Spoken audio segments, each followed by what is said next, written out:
You need to love yourself. You need to build your self-esteem.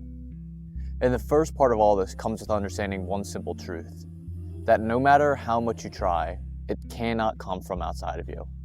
This has to come from within, and it has to be something you choose for yourself. I've struggled with low self-worth, doubting myself, not thinking I was good enough, and letting outside voices shape who I saw myself to be. But once I took this transformative journey to truly find inner self-love, inner self-worth, I was able to give it to myself permanently and not require someone else to give it to me. And so I want to show you how we can go through this process of healing from our past and loving ourselves and building this self-esteem within us. Why is it so hard to love yourself, even when everybody else tells you that you should? Self-love and self-esteem starts with understanding why it is we feel like we don't deserve it. There's a lot of experiences in our past that we hold on to and use as evidence now in the future and the present for why it is we don't deserve love, why it is we're not good enough. Guilt, shame, regret, whatever it may be, experiences we've held on to that we now use as evidence for why we can't have it, why we can't give it to ourselves. And then that then continues this loop of why we don't feel good enough and then not allowing others or ourselves to give it to ourselves. Sometimes these are experiences that are just placed onto us and we then just believe to be true by other people, things that were taught to us. Your parents told you something, your friends told you something, teachers, whoever it may be. And then because you were a child, you simply absorbed the information, believed it to be true about yourself, and then have continued to tell yourself the same story over and over, and you're still latching onto it. Until we understand these stories and these old beliefs we've told ourselves, we cannot move past them. So look back in your past. What evidence are you holding on to for why you don't feel worthy? Why you haven't given yourself the love? What are you not doing on a day-to-day basis that makes you feel not deserving? Once we identify these things, we can begin moving past them and giving ourselves the feeling. How do you heal from these experiences that make you feel not good enough? A large part of this healing process comes with being honest with ourselves. An exercise I really love is just talking to your younger self and just becoming your own friend. A lot of the times, so much of our self-talk is negative. We're being rude to ourselves. We're not being nice to ourselves. We're telling ourselves why we're not good enough, and we're just not being a friend to ourselves. And so why would that make us want to love ourselves? Take a moment, look in the mirror, just sit down, relax, and talk to your younger self. Talk to the child version of you who had that experience, who's trying to deal with it, who's confused, who's afraid. Because a lot of the time, those experiences that your younger self had, you are still experiencing in your day-to-day, and they're just being shown in different scenarios and in different ways. And so talk to yourself honestly through these experiences. What made you feel the way you did? What hurt you? What do you need to move past? How could you be showing up today that would make your younger self proud? And just go through these questions, because the better questions you ask yourself, the better answers you're gonna get. But sometimes we run from these things. We don't want to confront them because we don't like the way they make us feel, or we don't want to try and open up something we're afraid of seeing. But until we're willing to move through some of this fear, being scared of those experiences, and actually being able to heal from them, and then make progress on a day-to-day basis now, we're not going to be able to move past it and become the person we want to become the person we feel is deserving of love. Because right now, there's distance between you and distance between the person you feel like is deserving of love. You are deserving of love right now. I love you. But until you go back and heal, it doesn't matter how much anyone else around you loves you, how much I love you. It doesn't matter until you love you. And so take a step back, look at these experiences. What are the experiences you reference when you mention that you feel like you're undeserving, when you feel like you're not good enough? And accept that they're true, accept that they happened. Then be grateful about it. How can I be grateful for that experience? When we're grateful for something, how could I hate it? How could I feel it's not a good part of me if I can find a way to love it? Find a way to love it. Understand you were just a kid. Understand at that time you were doing your best. And then release it. Understand holding on to the past isn't going to help your future. Holding on to the past isn't going to change the present. The past has happened. No matter how many times you want to go back, no one else is there. It's just you. And so why are we going back? Why are we returning when we rationally understand there's nothing left for you there? It had to happen for a reason. You went through it because it was meant to be. And now we're going to be grateful for it. We're going to love it and we're going to learn from it and take that moving forward so we can heal. What if I feel like I'm not good enough to deserve love yet? Here's the truth. Everybody deserves love. Everybody deserves to love themselves, barring a few wicked people in this world. But you deserve love. Oftentimes, though, we view whether we're worthy of love through the eyes of other people and not through the eyes of ourselves.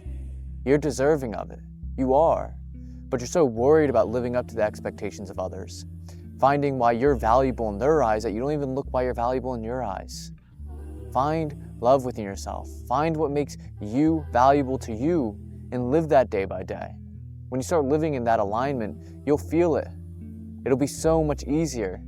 The more you live for you, the easier it is to live and love yourself.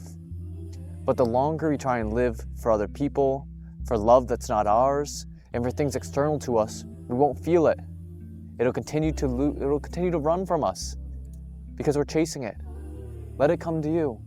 You're deserving of it. And when you let that happen, when you attract it to you because you are making the positive change to love yourself, to build your self-esteem, it will. Because it's meant for us. It's not something we should feel the need to chase. If you loved yourself as much as you tried loving other people, the people that truly love you would come to you. They would attract to you. So, make that choice. You're deserving. Recognize that. And then find ways in which you can love yourself. Look for the evidence of why you're deserving. If we continue looking for the evidence for why we're not, evidence for why we're not good enough, evidence for why we're not succeeding, we're gonna find it. But if you just start changing your focus to finding the things you're grateful for, finding the reason to love yourself, you'll find that as well. How can you start believing you're worthy of love when I've spent so many years feeling the exact opposite? Sometimes the first step is a bit of self-delusion. Being delusional that you're attractive, being delusional that you're worthy of love, being delusional that you are valuable. See, we need to recognize that we don't base off of reality, we base off of our imagination. And so when we're trying to reprogram our subconscious mind, which is what we're trying to do, we're trying to reprogram all of these old beliefs and this old programming that we've told ourselves for years and years, we need to be a bit delusional. We need to start telling ourselves the new story. The new story is I'm attractive. The new story is that I actually love my body. The new story is I actually love myself and I do the work I tell myself I'm gonna do. And we tell ourselves the new story and we start to embody it. We start to feel that way and it starts to change our world. It starts to change our life. You start actually becoming the person who you think is deserving of love, who you think is deserving of being worthy, and in turn you become it. So just write out who that new person is. Choose to be that person today. Be delusional and tell yourself you are them now. And the more you do that, the more love you'll attract. And we also need to recognize people see this in you.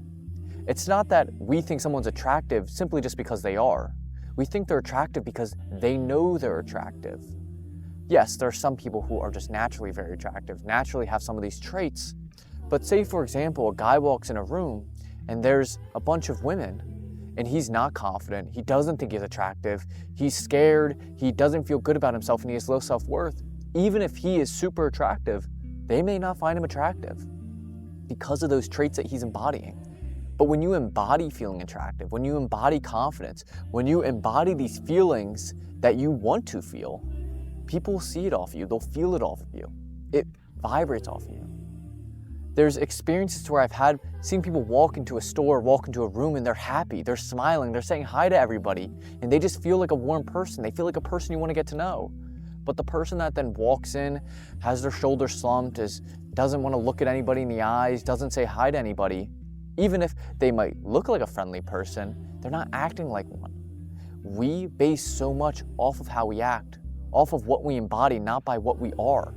And so, be a bit delusional. Choose the person you want to become.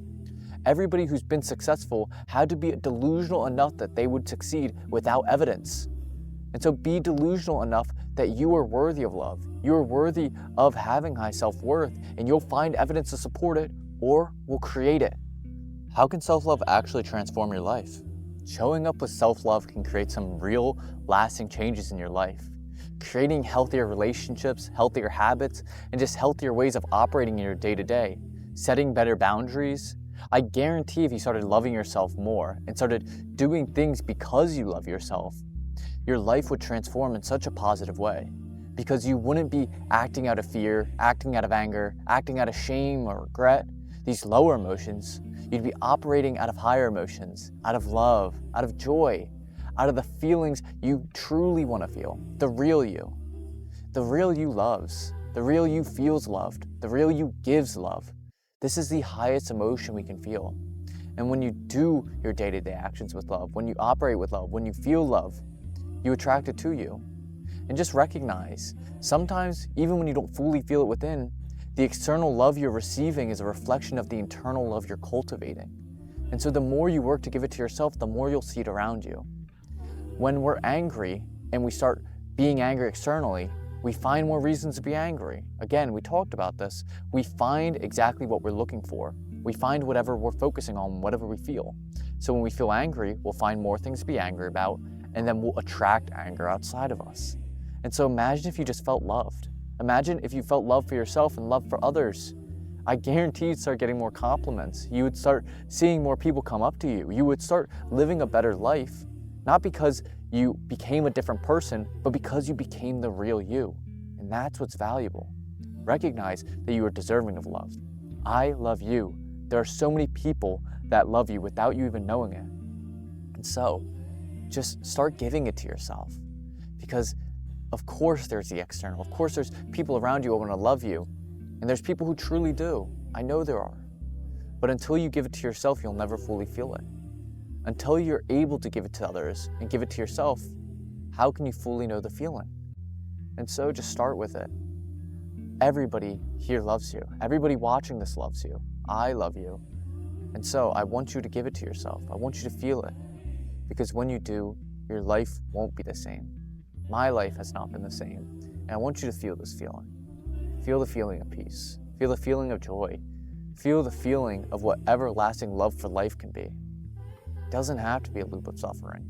It doesn't have to be a day-to-day that's unenjoyable. Even the little things can have love. Love in the leaves, love in nature, love in the little things you do day by day. If you find it, you'll feel it. But you won't find it until you focus on it. Focus on giving it to yourself. And when you do that, my brother, it will find you. Thank you so much for watching. If you did enjoy, I really would appreciate if you would subscribe. I also do have a free community. If you want to join, click down in the description. I'd love to meet some of you guys, share some of my love, help you cultivate it and begin reaching your goals. Thank you so much. I really do appreciate it. I'm going to pop up another video here on how I manifested my dream life in just 90 days and the simple steps I followed. I hope to see you in the next one. God bless. I love you.